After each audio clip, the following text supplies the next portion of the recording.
नमस्कार सभी दोस्तों को। दोस्तों, जीवन के अंदर संघर्ष काफ़ी होते हैं, मगर कोई उस संघर्ष से अगर प्रयास करके बाहर निकल जाता है तो वो निखर जाता है, और कोई बिना संघर्ष किए वहीं रुक जाता है तो वहीं पे ठहर जाता है। उसी पे आधारित मेरी एक कहानी है। कहानी राजस्थान के एक गांव में रहने वाला एक व्यक्ति हमेशा किसी न किसी समस्या से परेशान रहता था। इस कारण उससे जीवन में काफ़ी दुख हुआ।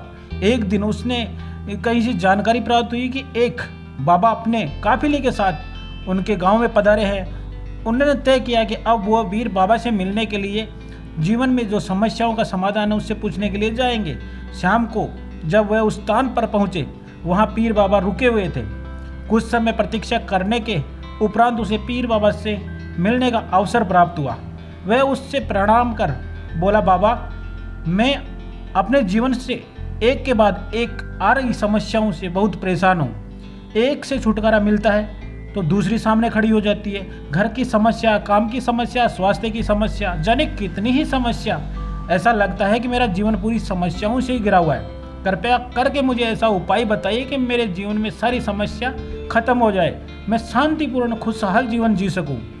उनकी पूरी बातें सुनने के बाद पीर बाबा मुस्कुराते हुए बोले, बेटा, मैं तुम्हारी समस्या समझ गया हूँ। उन्हें हल करने के उपाय तुम्हें मैं कल बताऊंगा। इस बीच तुम मेरा एक छोटा सा काम कर दो। तब वो व्यक्ति बोला, तैयार हो गया। पीर बाबा बोले कि बेटा, मेरे काफिले में 100 ऊँट है और मैं चाहता हूँ कि आज रात तुम उनकी रखवाली करो। जब सभी ऊँट बैठ जाए तब तुम भी सो जाना। ये कहकर पीर बाबा अपने तंबू में सोने के लिए चले गए। व्यक्ति ऊँटों की देखभाल करने के लिए चला गया। अगली सुबह पीर बाबा ने उससे बुलाकर पूछा, बेटा, तुम्हें रात को नींद तो अच्छी आई ना? तो उस आदमी ने बोला, नहीं, पूरी रात एक पल के लिए भी नहीं सो पाया। मैं बहुत प्रयास किया, सभी ऊँट एक साथ बैठ जाए ताकि मैं चैन से सो सकूं, किंतु मेरा प्रयास सफल नहीं हो सका। कुछ ऊँट तो स्वतः ही बैठ गए, कुछ मेरे बहुत प्रयास करने के बाद भी नहीं बैठे, और कुछ बैठ तो गए और दूसरे उठ जाते। इस तरह पूरी रात इसी के अंदर बीत गई। व्यक्ति ने यही उत्तर दिया। पीर बाबा मुस्कुराए और बोले, अगर मैं गलत नहीं हूं तो तुम्हारे साथ कल रात यही हुआ। नंबर 1, कई ऊँट खुद ब खुद बैठ गए होंगे। नंबर 2, कईयों को तुमने अपने प्रयासों से बैठाना चाहा होगा। और नंबर 3, कई तुम्हारे बहुत प्रयास करने के बाद भी नहीं बैठे। उन्हें तुम्हें देखा कि उनमें से कुछ अपने आप ही बैठ गए। बिल्कुल ऐसा ही हुआ था बाबा, व्यक्ति तत्परता से बोला।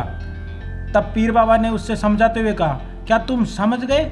जीवन की समस्या इसी तरह है। नंबर 1, कुछ समस्याएं अपने आप ही हल हो जाती है, और कुछ समस्याएं हैं जो प्रयास करने के बाद भी हल नहीं होती, और कुछ प्रयास करने के बाद हल नहीं होती। इन समस्याओं को समय पर छोड़ दो।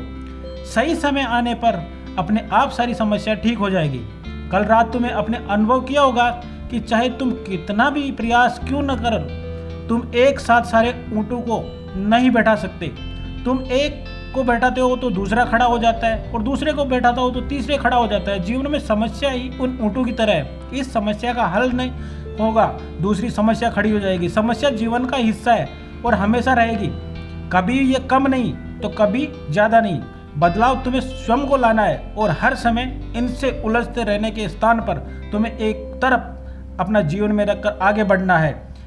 व्यक्ति को पीर बाबा की बात समझ में आ गई और अपने निश्चय किया कि आगे के लिए वह कभी भी समस्याओं को खुद पर हावी नहीं होने देगा। चाहे सुख हो या दुख हो, जीवन में आगे बढ़ता ही चला जाएगा।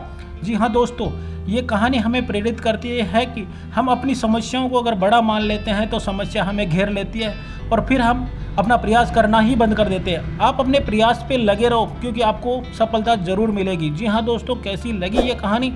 अगर अच्छी लगी तो हमारे चैनल को लाइक शेयर सब्सक्राइब जरूर करें, ताकि आपको मिल सके ऐसे ही प्रेरणादायक वीडियो। तब तक के लिए जय हिंद।